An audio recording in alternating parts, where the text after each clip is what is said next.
مساء الفل يا ست الكل. ناس كتير سألت الاير فراير ينفع احطها في غسالة الاطباق؟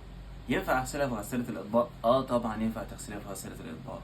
طبعا اهم حاجة تشيلي بواقي البطاطس، بواقي اي حاجة بتعمليها بتحمريها، البانيه، البواقي تشيليها بره وتحطيها زي ما هي كده.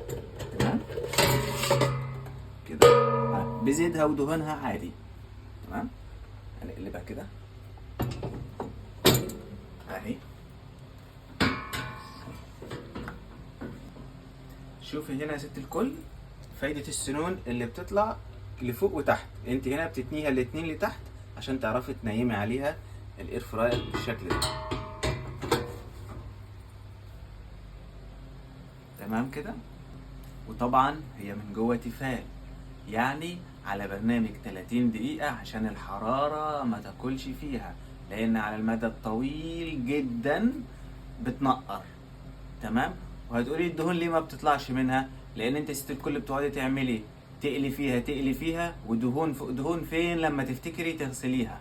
لا، لما تبقي فيها دهون تقيله زي كده اغسليها على طول. الغساله موجوده، دخلي. المسحوق بتاعنا عادي جدا. تمام، دخلناه ودخلنا معاه حاجات تانية فوق وتحت، وهوريكم بعد ما اطلعها بال30 دقيقه شكل الاير فراير من جوه.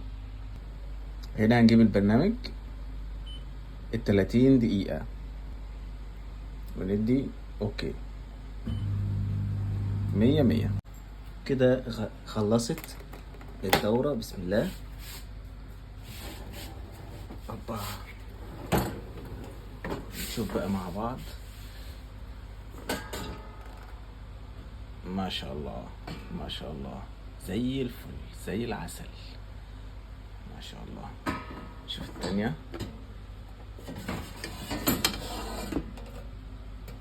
ما شاء الله زي الفل.